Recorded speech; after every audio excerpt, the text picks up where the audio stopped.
And on that note, our speaker tonight is Mr. Mike McCoy. Mike lives down in Whistler's Bend, down outside of Roseburg on the North Umpqua. Avid angler.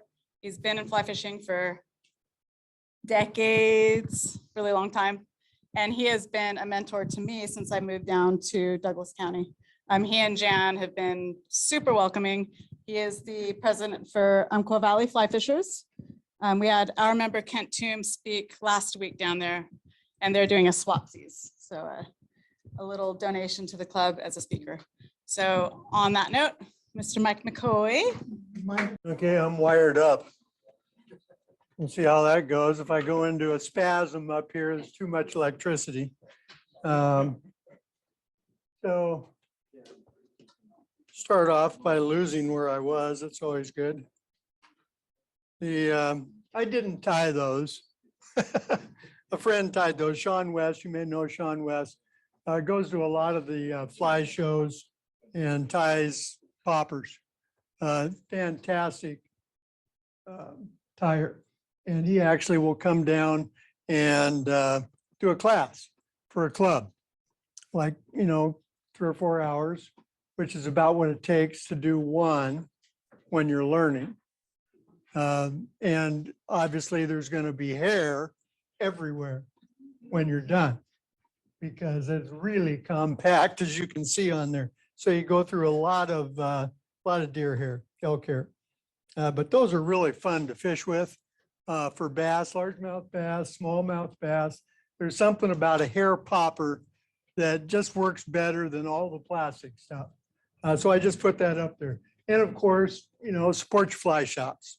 So Shandy mentioned I've been, fishing for a long time. I have. I grew up in Portland and fishing all the streams coming out of Mount Hood, traipsing them with my dad and my 3 uncles, which was sort of a magic upbringing for me, because I could only talk my dad into going fishing when I was a little kid one day of the weekend. But then I'd just call up one of my uncles. It was like having another couple dads. And each of them were really avid outdoorsmen, a mountaineer, but all of them fished and liked to fish. And so, I've been sort of trying to give back ever since then, because I think I had an upbringing that was really special, and I like sharing. One of the things I've always believed is, on the handout that you got, I've got all the ramps and all that kind of stuff. And I know it's sort of a thing in fishing. A lot of times, don't give up your private places. I'm sort of the opposite of that. I'll tell you where the best spots are, right where to go, what to do, and how to be successful. And my idea on that is that, the only way we're going to save what we love is to have more people that support it. Because nowadays it takes people to have power. And if you don't have that, you're going to lose what you treasure. And so I would rather have people go out and be successful and become enamored with the sport.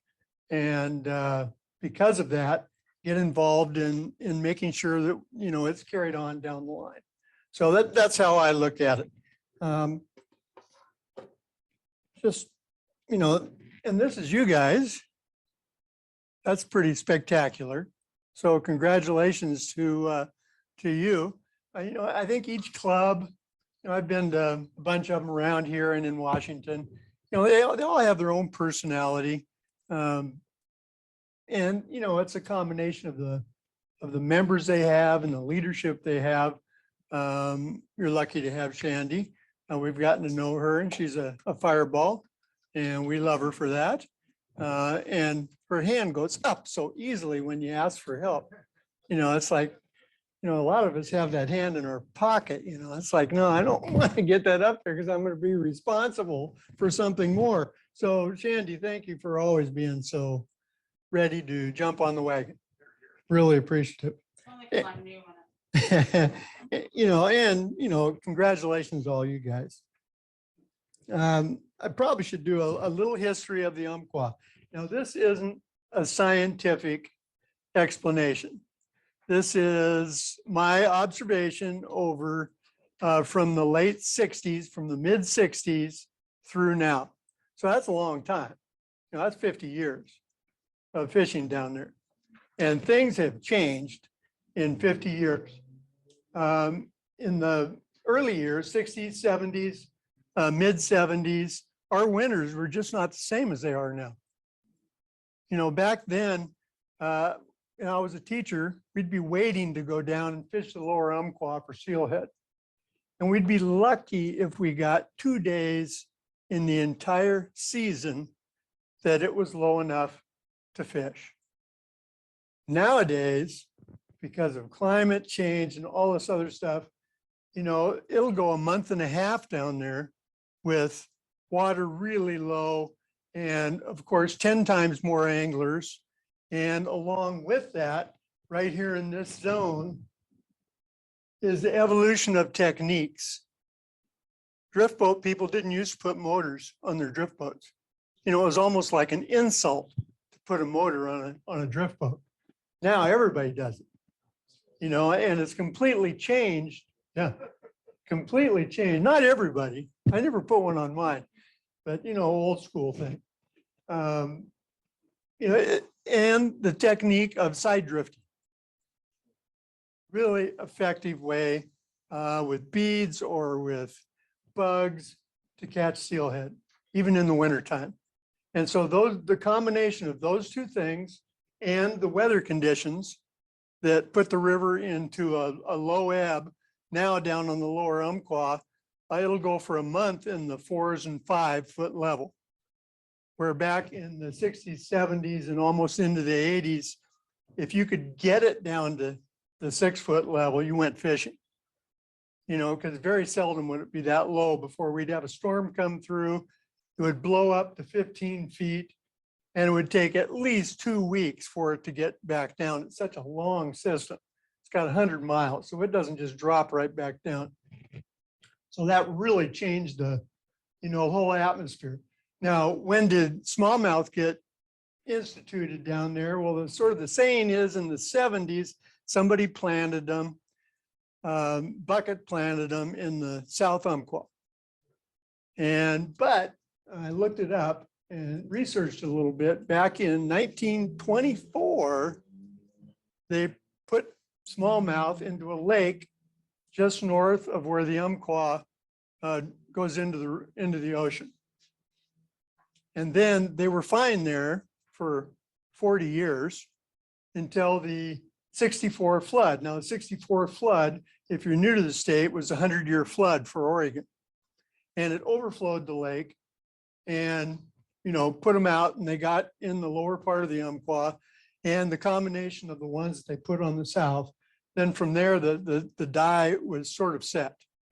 And when you have 100 miles of river, there's really not much you can do. You can't exterminate them. You know, you can try to control. And basically that's what the ODFW has done. They've taken the limit off, size and number. They want you to take as many as you possibly can. And the reason for that is they just are predators. And, you know, in the springtime, that's the other thing that changed in the weather with the climate change. Is in the springtime now, a lot of times the water gets really low, and that's when all the smolts are coming out. And if the smolts end up in the lower river, when it gets to be 60 degrees, 0 of them will make it through. And it never used to be that way. The river was never 60 degrees in the spring, you know, because it was running, you know, 6, 7 feet well into almost summertime. You know, now it's not doing that anymore. So if the smolts come out traditionally when they would in March and April, and the water's that warm, they just won't make it through that 100 miles. You know, I've seen, you know, smolts down in the lower river with bass chasing them, and the bass just wear them out and then they eat them. You know, they just chase them down in a pack and wait till they tire up, and then they just grab them. And, you know, and that's really unfortunate, because the steelhead run on the Umpqua River is magnificent. Everybody's heard of the summer run up in the fly only section of the North Umpqua, but the winter run, probably the best wild run of fish ever. Big fish, you know, they average 10 pounds and to over 20. And you just don't find that anymore. And so, you know, we want to try and preserve that. And so keeping the smallmouth numbers down is a big deal. The technique, the problem with the technique and the low water, just to mention it, and the motors, the combination of those three things, in the old days, when you were in a drift boat and you were rowing it, you got into a run or a hole and you fished through it and you went downriver. You didn't motor back up and go through it again and again and again and again. And you multiply that by the 10 boats doing that. Well, every single fish ends up getting hooked multiple times in those holes. And in the wintertime, when it gets low and cold, they just hang in those lower holes, lower 15 miles of river, and they get hammered really bad. And you know, that's draining on the fish. So that's made it tough too. The numbers obviously have gone way down. So that's my pontificating on that. But then there's this. I know you've never been there. The Grim Reaper coming after you because once again, you bought too much fishing gear. You know, Jan and I have solved that problem. We just buy all the fishing gear for Jan. So that's okay then. So you just got to approach that a little differently, I've found. And Jan has a nice 3-weight rod coming in the mail right now. And she's going to love it. I know this summer she's going to take advantage of that. Now, I'm looking around the room. I see some of us are retired. And I'm not like that, but I can see where somebody might think that way. So just a little levity there. So the smallmouth, small, so that's probably 4 or 5 inches. So that's, you know, like second season for that guy. They go from little teeny guys like that and, you know, they get to really big. And one thing about smallmouth, they're fun to catch. They're aggressive, they fight hard, and you know, there's, you know, 2 of the big things right there. Now the big guys are a little tougher to catch, as in most species. They're smarter.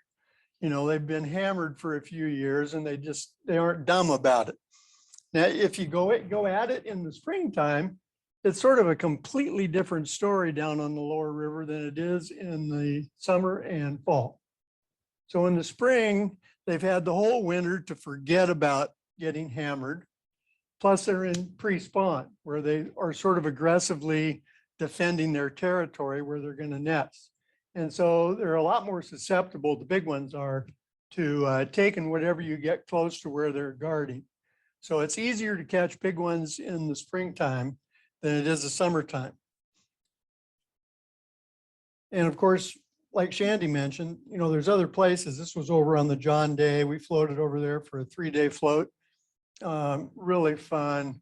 Same thing, just tons of fish, beautiful countryside. You know, so whenever you get the chance, do that. So back east, they call them red eyes. And that's why, because they've got red in their eye. Big guys down on the lower river. So let's talk about summer and fall. If you fish normal for them, you just aren't going to get very many.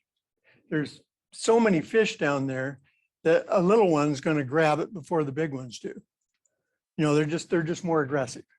And so you've got to sort of go about it a little bit differently. I found one of the things that I found was that when you bring a fish in and you look down, you're getting ready to pull it into the boat. You've got a 12-incher on, and swimming right around them is 5 18-inchers. It's like, God, why didn't I get one of those? I mean, there's a reason why they're swimming right around them, because when you get them up close to the boat and you're getting ready to net them, they get freaked out and they regurgitate whatever they've been eating. And so you have crawdad parts coming out and minnows, and the big ones just eat. You know, so they're basically just coming in to eat. They've probably talked that little one into biting just so they can have what he had. And it's a lot safer. But you know, you gotta fool them sometimes. And so after seeing that for a bunch of years, I invented a fly to fool them. The burp fly. Okay, and basically it just looks like a piece of flesh. And very effective. And you fish it off an indicator. So if you got somebody in the boat who, you know, if you got more than one in a boat, if you're in a drift boat, that doesn't cast well, you know, you just have an indicator set up on a boat with about 4 feet below it, a little split shot above it. And as you're landing a fish, you just toss that out upstream of it a little bit and let it completely free float through that little zone right there. And that's going to just get gobbled up by the big ones, right along with everything else they're gobbling up. You know, it's a little like chumming, fake chumming, you know, but I found that is really effective. And for people who can't cast decently, that's a nice option. You know, and a lot as a guide, you always had somebody along who was having a tough time. You know, casting is a big deal. It's one of the funnest parts of fly fishing, I think. And if you're a better caster, you're going to catch more fish, whether it's for smallmouth or whether it's for trout or whatever you're fishing for. So there's good reason to practice on your technique. If you can throw further for smallmouth, it's better because you get it further away from the boat, and they do tend to be a little spooky in the summertime. So, you know, work on your casting and you'll be catching more fish. Now we've got a pond that our club has.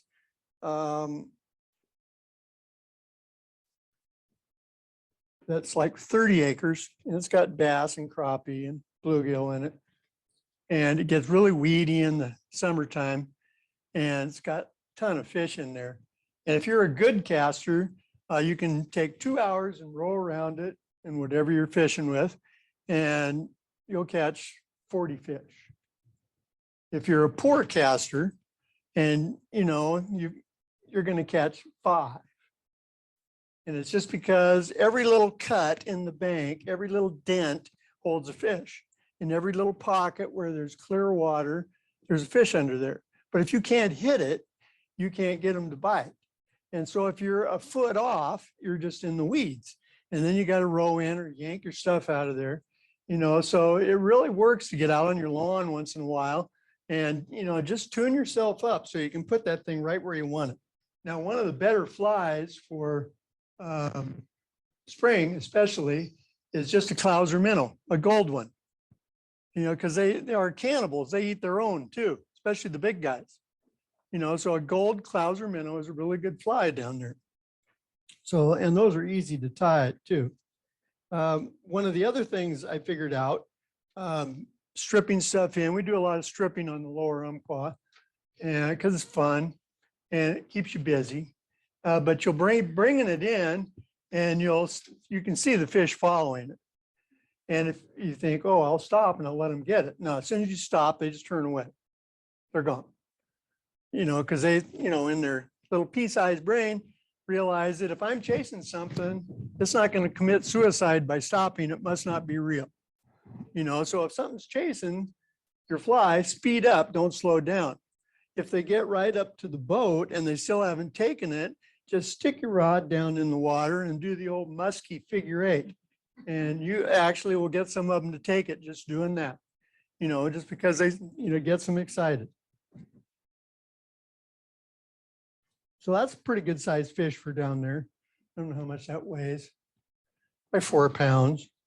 So one of the other techniques that's really good is a big popper. So I'm just going to put these around. So that would be this popper right here. I think we got a picture of that. Why don't you put that?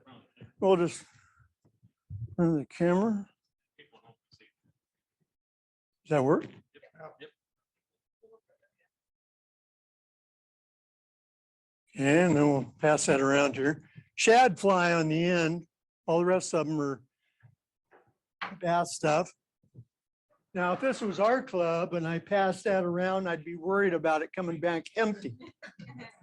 And I'd have to go fleece people to get my flies back. But you guys look like real gentlemen here, so I'm not expecting that.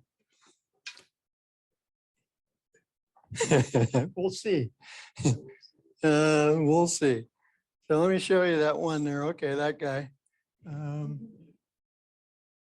It's a pencil popper. So one of the things I figured out, I've been fishing, guiding down there for a long time, and always looking for some other way to get the big ones to bite.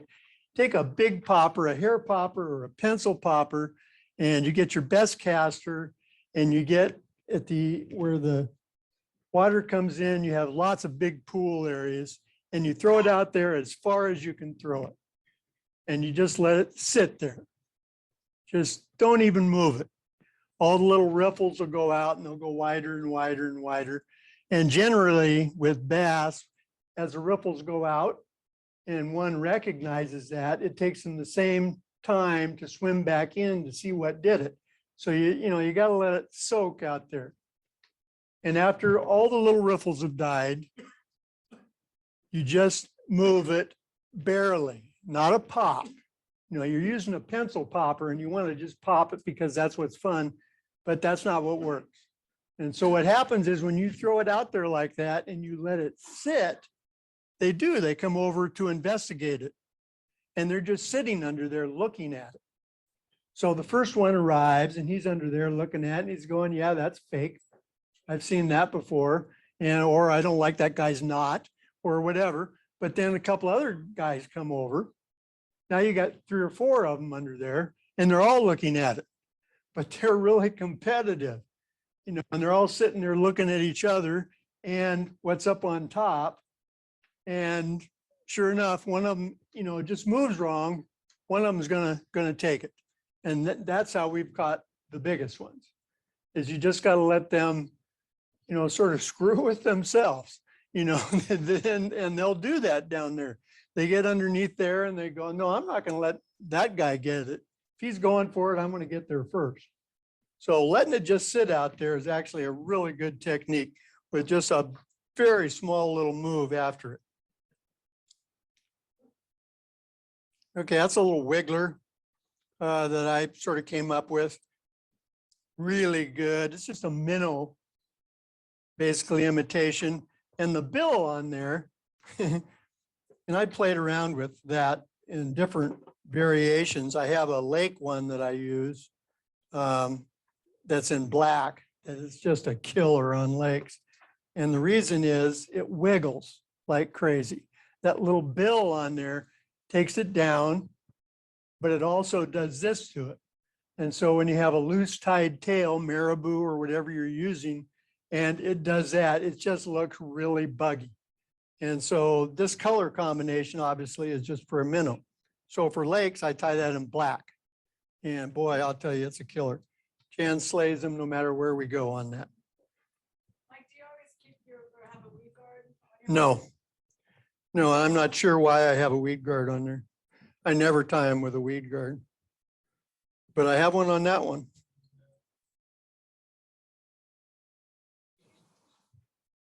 Okay. Okay. So what's fishy water? Okay, here's a little stretch above Umpqua. So from the looks of that, that's late summer, mid to late summer, and that's typical for the Umpqua. You get a lot of, it's mostly bedrock. It is horrible for wading, just really slick. I mean, you got to have cleats and wading staffs. Otherwise, you're slipping and sliding around. You got to go a chiropractor when you're done. But typically, what you'll have is you'll have little rapid stuff, and then it'll pan out into soft water. And so as you're coming downstream, you throw back onto these little cuts here. You can see there's little rises. Those are little rock rises, and you get deep on both sides of it. And the bass love that stuff. And so, as you're coming down, you just always fish out to the side of you. Now, most of the patterns on that little thing I sent around there are like crawdad patterns and minnow patterns. Crawdads, when they're dislodged, if you fish much in moving water, when you kick them out from under a rock, they don't swim upstream. They go downstream with the current. So you want to fish them upstream. So fish them back up where you've been, especially in the faster water, and strip them back to you. That way they look a lot more realistic. So you have the little side stuff. You have pool areas. And this is where you would use like poppers and some stripping on stuff. And you have the fast stuff right where it comes out is usually the bigger fish are sitting out in this area. They roam around in schools and they'll come and sit just on the edge of the current line, which is obvious reason for that. That way they can hang there without much energy and just pick stuff off as it comes by them. You know, so pretty fair amount of success happens right where any rapid comes out. If you want just a basic dry fly pattern, if you really like fishing dry flies, Chernobyl ant with a little extra long legs, so it's a little more wiggly, is a really good pattern to just fish in the faster water. You know, a good sized one, you know, 1.5 inches long, big one, you can see it. Long rubber legs on it. Okay. Lines and techniques. So I fished down there a bunch of years and we always just use a dry line.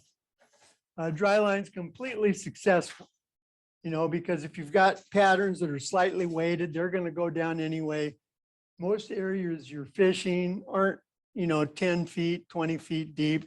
You know, they're somewhere between 2 and 8 feet deep. And so a dry line with whatever you're using is usually more than adequate. There are times when a little sink tip is helpful. And one of those is for this fly, I'm going to show you here, the baby lamprey eel. So if you want one fly that will just catch fish guaranteed, that's it. For whatever reason, they love that fly. And so you put it out there in a little sink tip, let it sink down a little bit. It's got bead chain eyes and the eyes are tied on the bottom of the hook. So you make sure it's hooked down. And it's just basically gray rabbit. And it looks like a baby lamprey. And the Umpqua and the Coos and a couple rivers down there still have those. So they just gobble that up. You cannot pull that back to the boat without catching a fish. That's probably the most effective fly I've ever found down there.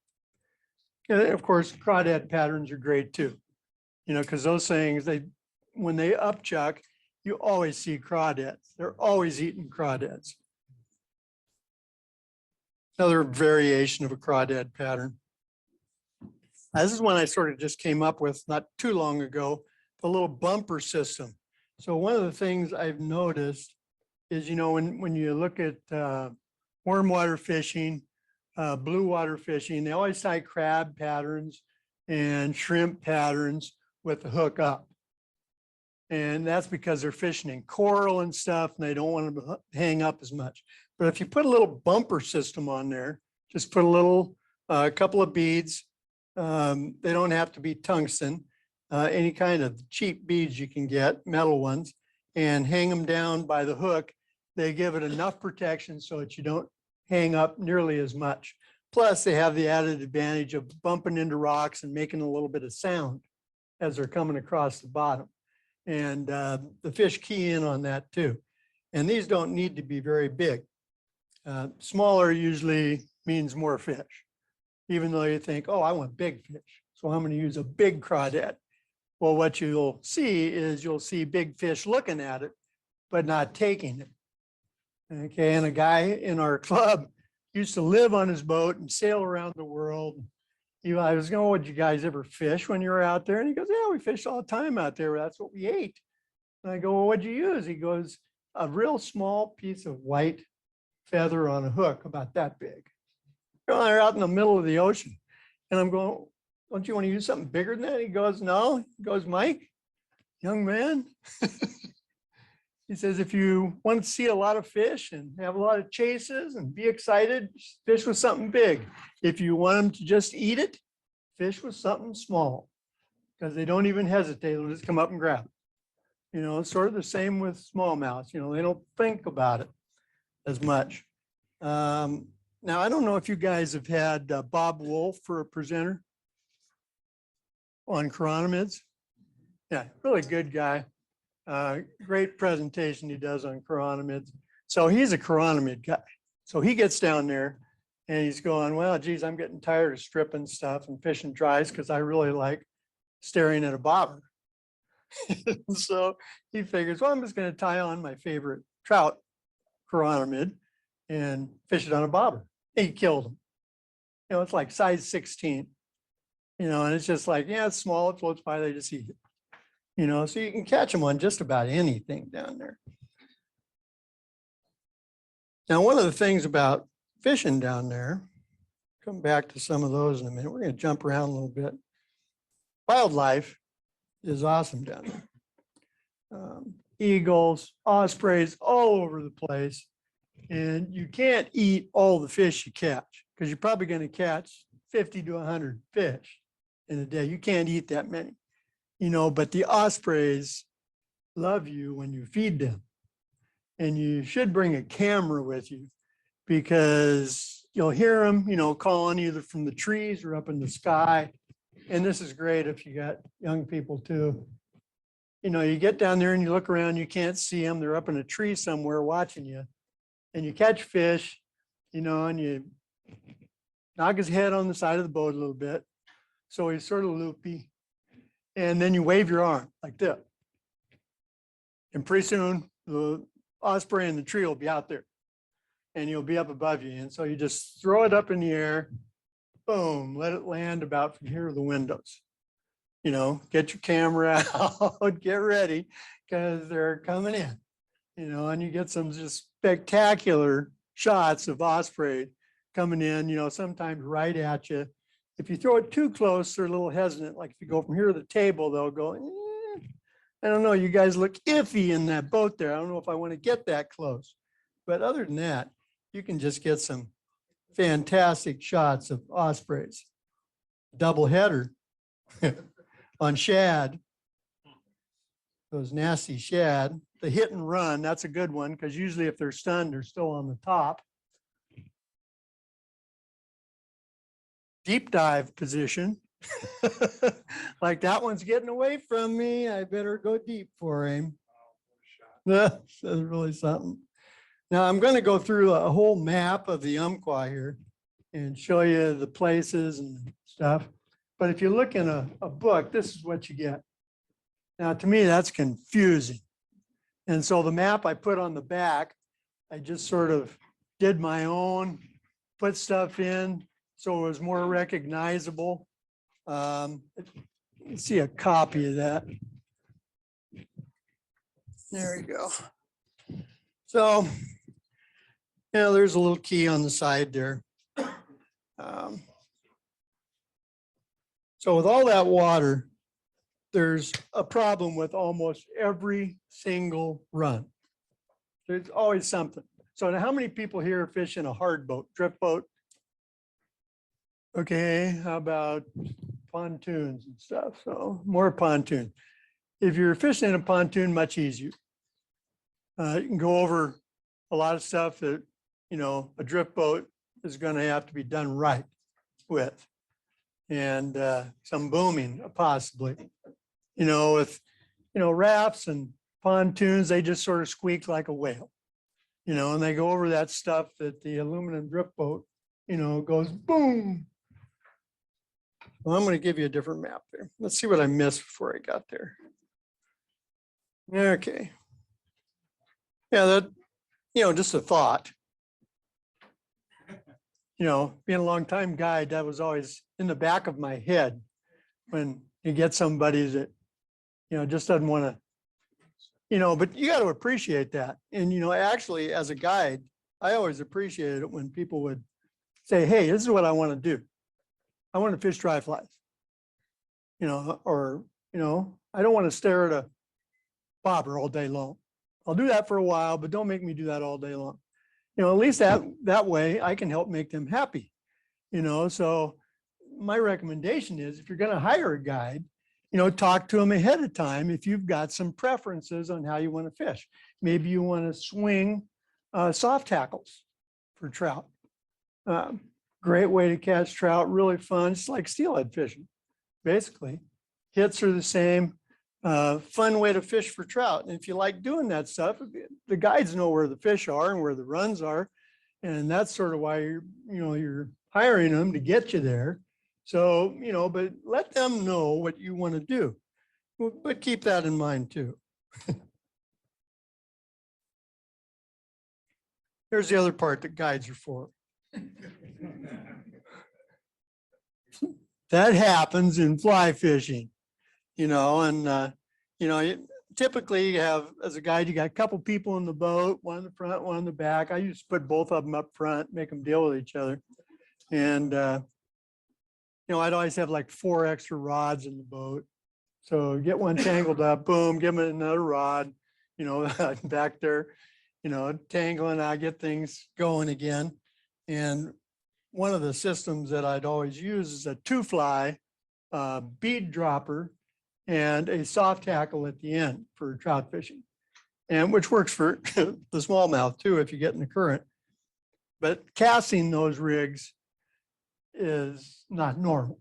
You know, you got a heavy fly sort of in the middle, and you sort of got to learn to do like a barrel cast. So you pull it out, you bring it around, and you just put it back out. You don't go there, you know, because then that rod comes in and I have to untangle it. You know, and eventually I might get tired of that and I'm going to be cooking your lunch, you know, so you want me in a good mood. So, you know, just around the head and out. So, and people often worry about hooking the guide. Forget about that. You're going to hook the guide. Your rod tip's up there 10 feet in the air from where he's sitting.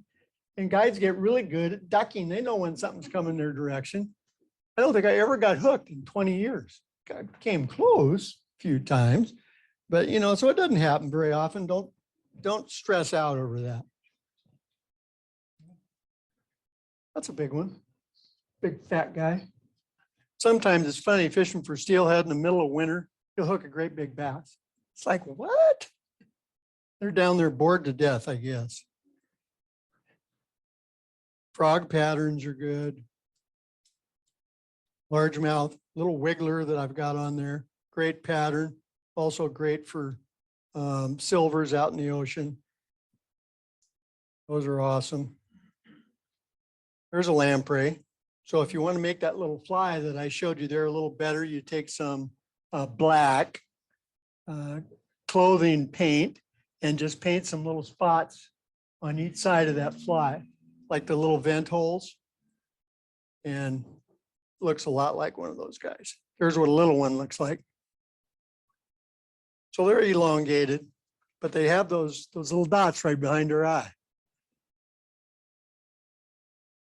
They love that boy. Okay. Lousers, really good. Burp fly. That guy, little pin minnow pattern. I've never tried that, but I saw that on YouTube or something. I'm going, oh, I'm gonna have to tie some of those. I know that'll work. Real simple little pattern. Eye real prominent. Good fly for trout and bass. They're in late summer and fall. You know, yellow jackets can be your bane. You know, they're always after you, but boy, they're a good fly. So if you're gonna buy some Sharpie markers, and I use Sharpie markers a lot with tying, and I use those 2 colors. Well, not those 2 colors. That's to show you what color to buy and don't buy. Don't buy the bright yellow, buy that little mustard color. And the way I use that on a lot of flies is just for the back. So you dub a body and you put a darker color on the back. And that's because that's how most flies are built. If you look at them, they're lighter on the bottom than they are on the top. And nymphs, when they're rolling around in the current, you know, they're seeing that color change, you know, shade change basically. And so that color right there, that mustard yellow and olive green and a dark brown are the three best colors to buy. If you buy a whole pack of these things at the Staples, they'll give you every color but what you need. You'll get 15 different colors you'll never use. So you sort of have to go into an art store where you can buy the colors you want. And then you can just pick up 2 or 3 of what you need. Just throw that out there for you. Okay. And so on the coast, that's possible because the pink fins will be right in here.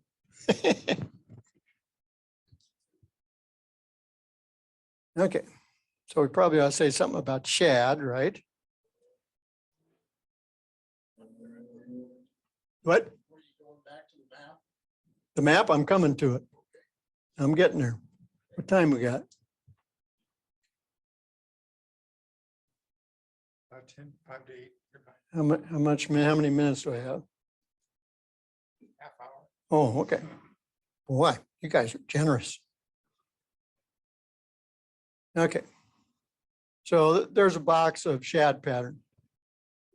So for me, the best color is pink.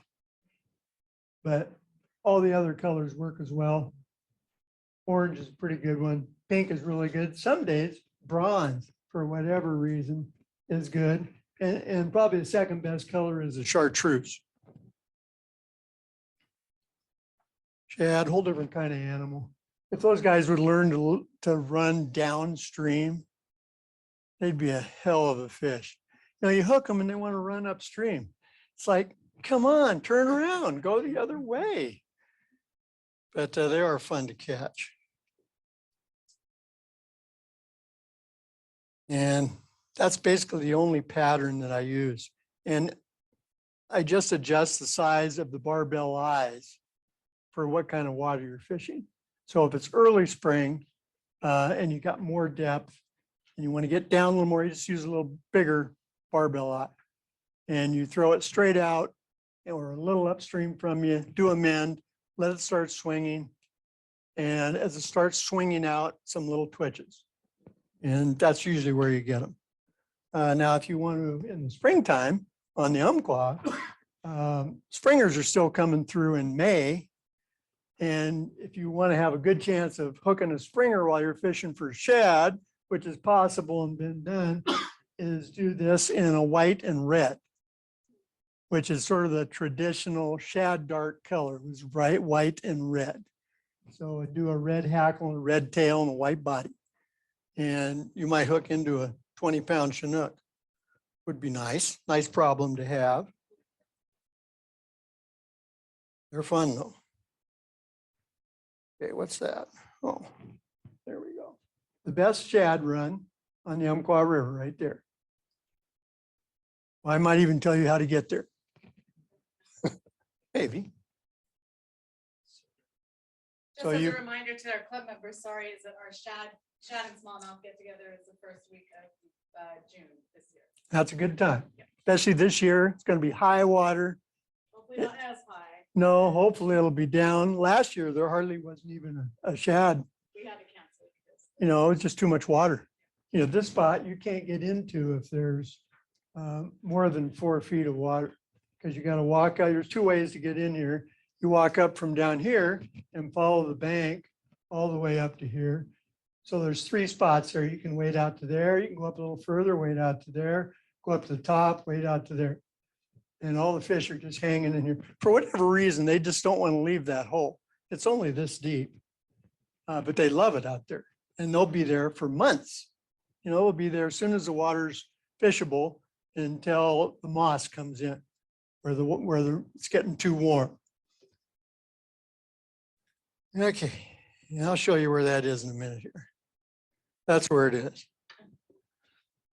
Okay. So it's above Elkton. Okay, here's where I'm standing in that picture. This is that little clump of grass and stuff that I said you walk around. And this is also an unbelievably good steelhead run right there. Incredible. There's a little rock shape that comes out sort of in an S here, and the fish will just follow that around. So you can put in up here, there's a mudslide. You can put in over here at the tree farm for, I'm not sure what they charge you, 10, 15. So it's going up as everything, getting a little more expensive. This is better if you're not real mobile, because coming down the bank over here is sort of steep and gravelly. The other way is you can walk in to here from right over here or down here on the road. This is the road right here.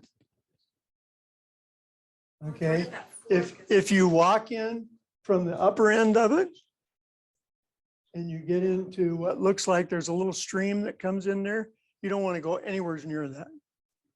It's like 10-foot high nettles. You may never come out of it, literally. So that means you just weren't quite upstream far enough. Turn around, go back, walk upstream further, and there's a little path to get down, then you can work your way down to here. And the beginner hole is right here for shad. See where those little rocks are out there? Real easy to get out and stand on flat rocks. You just throw out into the current and let it come around. Your arms are going to get tired out there. If you come in from below, there's what used to be called the sheep shed hole. And as you're driving up that road, there's used to be a little shack over on the other side for sheep. And right there, it's sort of steep, but you can see some little paths going off right there. And you don't want to take those down because you can't wade from there. You just go up another 100 feet and there's a bunch of myrtlewood trees in a little grove. Walk through that, it takes you down to the edge of the river, and it's just nice, easy walk up there, maybe a quarter mile. So there's the best shad hole on the whole river. My opinion. Of course, everything tonight's my opinion, so you sort of got to take that with a grain of salt. That's sort of the average size for shad. Okay, navigation. What weight rod do you fish for shad? Yes, shad, I never fished with more than a 6 weight. 5 weight, fine. 4 weight, fine. You're not throwing something really heavy. You're using a dry line, and most of the time, once in a while, you use a sink tip. The water's still pretty high, but usually you don't need it with those barbell flies. They go down pretty fast. Okay, river navigation. So river forks, okay, South Fork, North Fork. So you can put in right there where that little boat is and come down to Umpqua Landing. The problem with that is there's a really bad rapid just down past that called Crow Rapid. Right there. And you really don't want to go through that. Unless you're with somebody who knows what they're doing. It just wants to drive you right into a big rock, and it's moving really fast. So I wouldn't suggest doing that one unless you're going with somebody who's good on the oars. And then that's their problem. Wear your life jacket and expect them to keep you safe. So down below that, unfortunately, one of the other really good shad holes is right here. Right at the bottom of Crow Rapids, there's a really good shad hole right there. So you got to sort of weigh your consequences there. So that's the first one there. Okay, then you have the next one, which was Umpqua Landing. Comes in from over here. Landing's right here. Calapooya is right here. So the nice part about this is that you can put in here and row clear up to the corner where it comes around and fish this whole stretch and down this way, another couple 100 yards, and still get back to the boat ramp, which is nice. You don't even need to make a drift. And there's a lot of fish in there. So that's a nice option if you just want to put in for a few hours and fish. You can pick your way all over around out there. You can also walk the bank. As you can see there's a lot of rock there that isn't, crammed with brush that you can just walk along. So that's a good option. Okay, from Umpqua down, you come to the next one, and most of these runs have a bad some bad spot on it, unfortunately. They just do. See if I I think that's the one. So from Umpqua down to James Wood, about 8 miles. Great bass run. I fish that one all the time. Unfortunately, when you get down there about 2/3 of the way, there's a tree that comes out right here. Been there forever. You keep going, oh, this winter it'll wash out. No, it never washes out. And it's got one little branch that sticks way out. And when you're up above it, it's on a sort of a steep little spot. There's a big rock right below it. You can't go left because it's really rocky. Now, if you had a pontoon boat, you could go left and just avoid all that. But if you got a hard boat, you have to go around the right. From up above, it looks like I can't get around the end of that and miss that rock. But as you get closer, you see there's some depth in there. So the tree's here. This rock's not right here. It's down a way. So as you come around the end of that tree, you just switch your bow around towards what you want to miss, and you can get in behind and miss that rock. If you're in a catacraft or a raft, you don't even worry about it. You just bounce off it. It's not going to tip you over. So that's a really good run. Okay, so when you get down to the bottom, there's also a little tricky spot. So here's a takeout from Umpqua down to James Wood. So up here, there's a bunch of little whitewater. And over in here, it's just very shallow. If you have a hard boat, you don't want to go there because they're only underneath about 1.5 inches.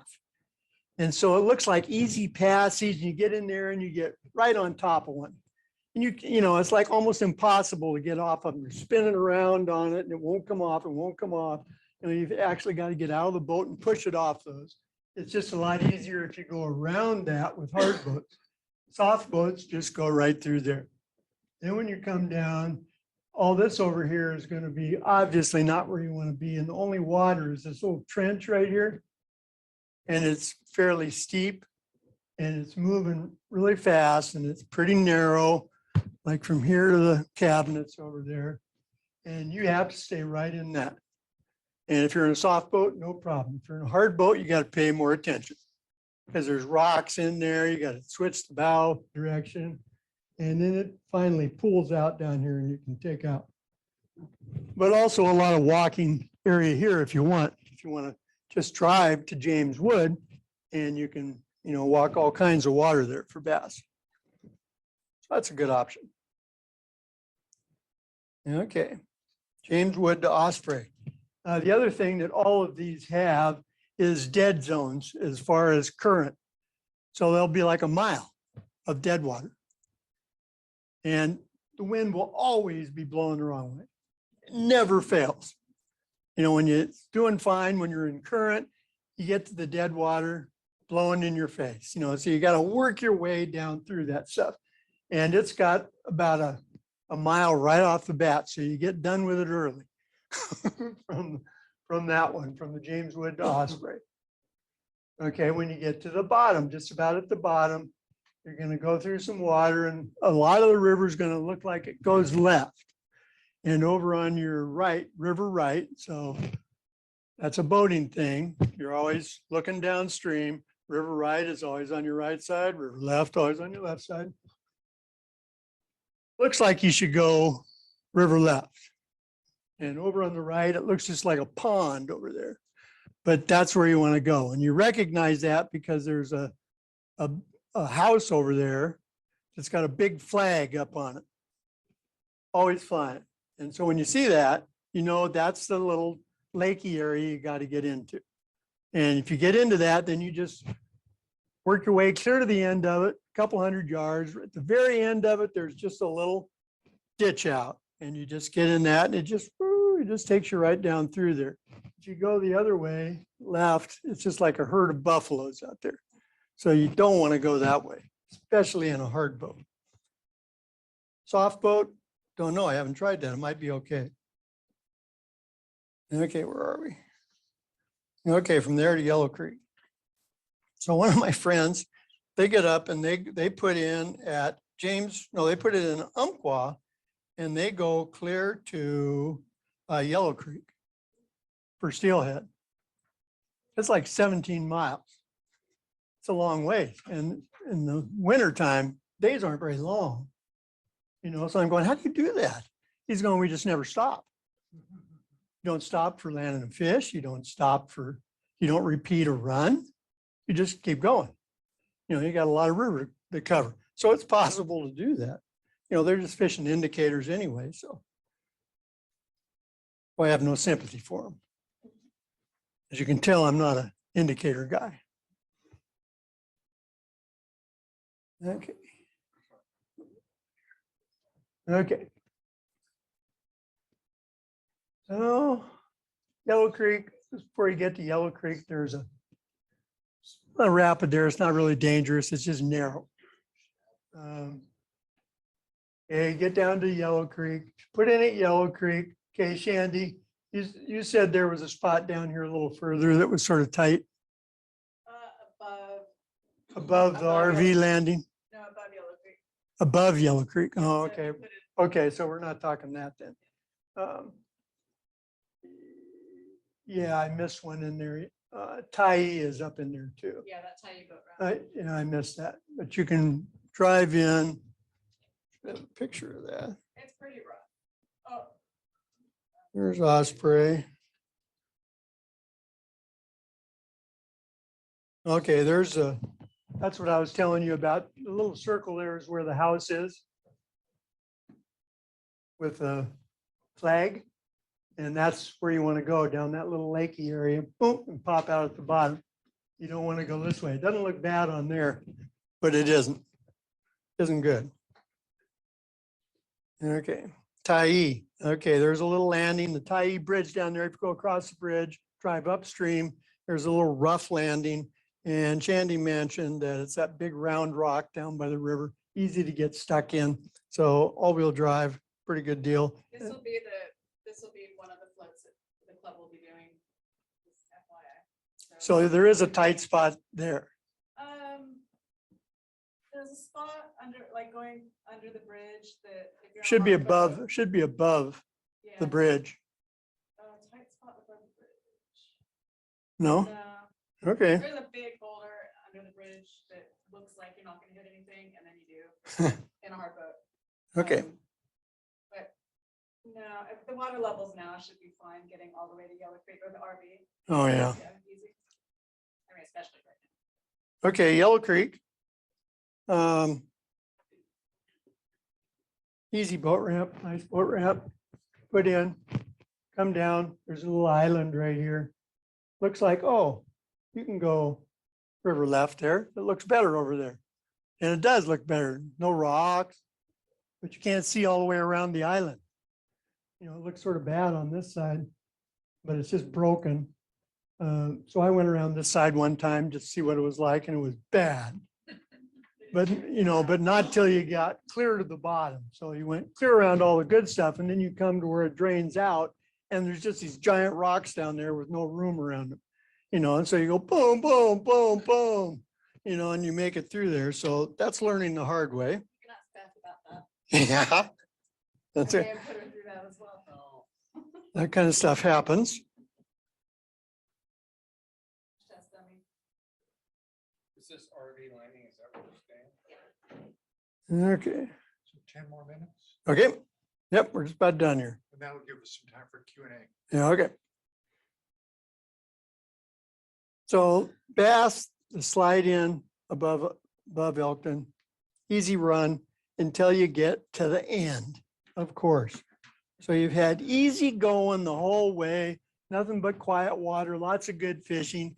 And you come under the bridge, Elkton Bridge, and you go, oh, okay, it tightens up a little bit. Well, yeah, there's a little, you know, a little boop, little narrow gate there you got to go through. If it's in the fall, there'll be 8 guys standing there 5 feet from you trying to snag silvers going through. You know, from here to you, that's about all the room there is in there.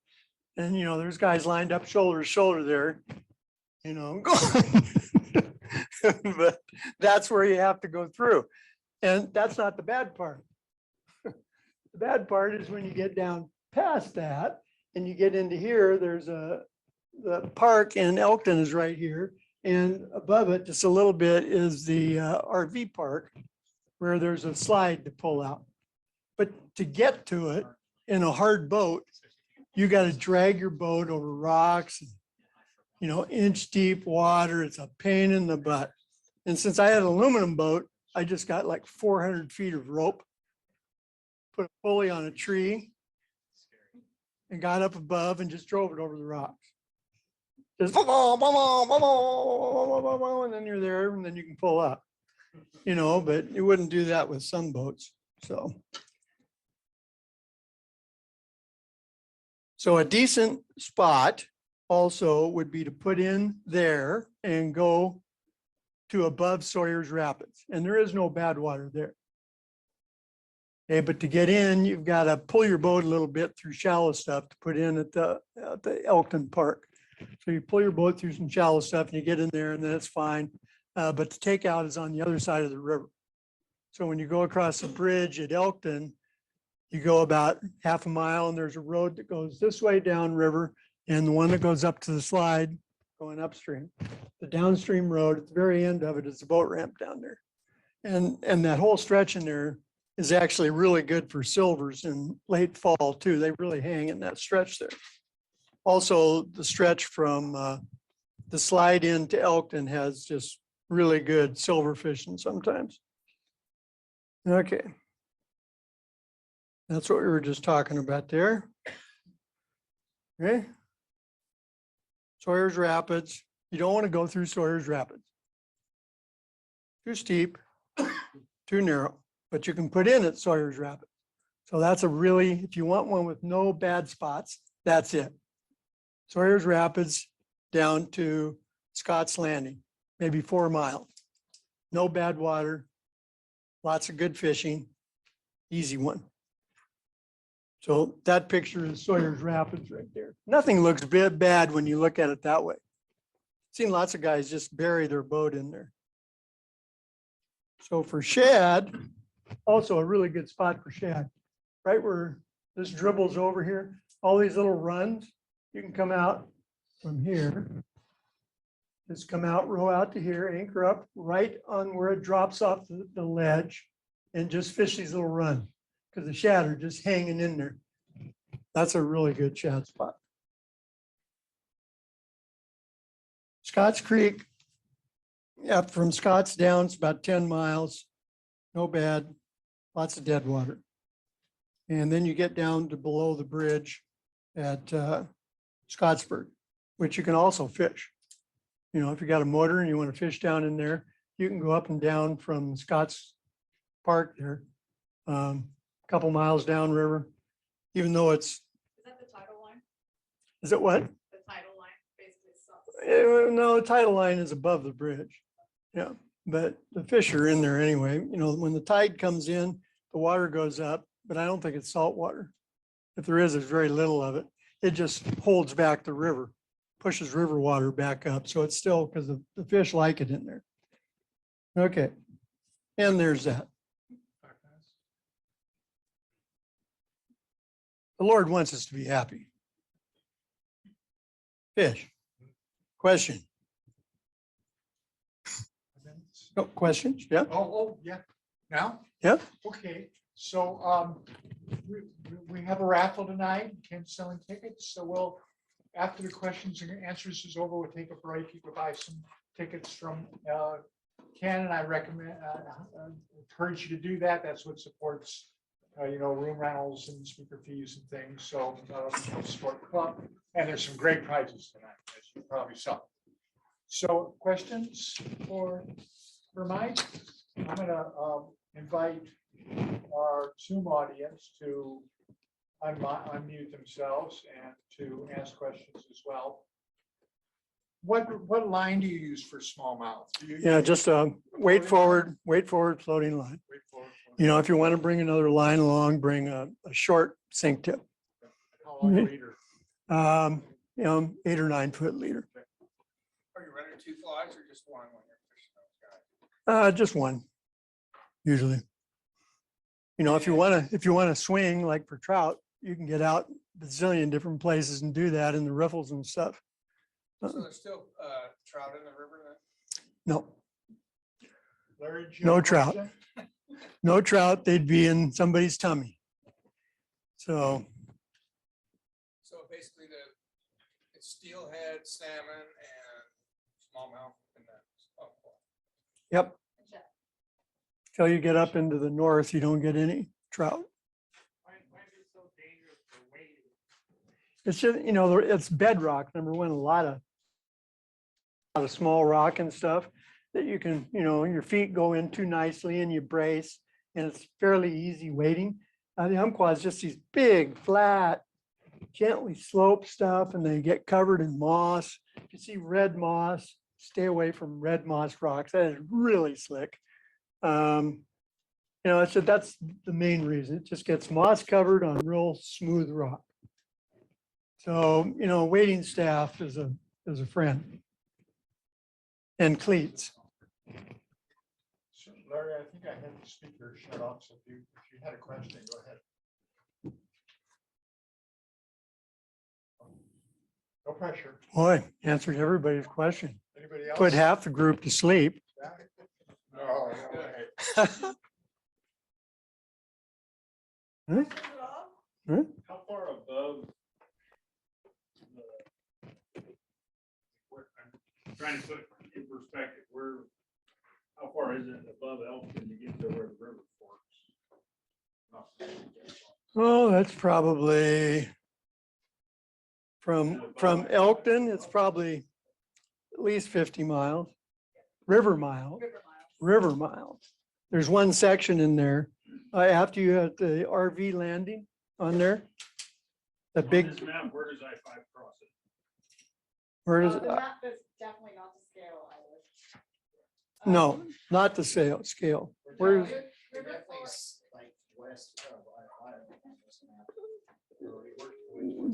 right. Well, I-5 crosses the North Umpqua. Oh, So it's above the map. The Big K Ranch there, it looks this big on there, but it's at least 20 miles. I didn't say anything about that because if you do that, it's like a 2-day trip. It's an overnight and not very many places to camp because it's all private land on both sides. But really good fishing, obviously, because it doesn't get fished much.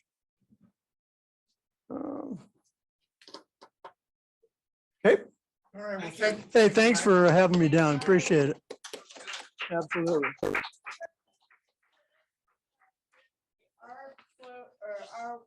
What are our dates? I think we did middle of the week, the first week, so it's like, the 9th is Friday, Saturday, Sunday. I think we're doing like. the 6 and 7th. 7. 6 and 7? I have on my calendar. Okay. 6th and 7th of June, we'll be staying at the RV, the Umpqua, South Umpqua RV. Cabin. We'll have more information. We'll do an email out. Get kind of an idea of how many people intend to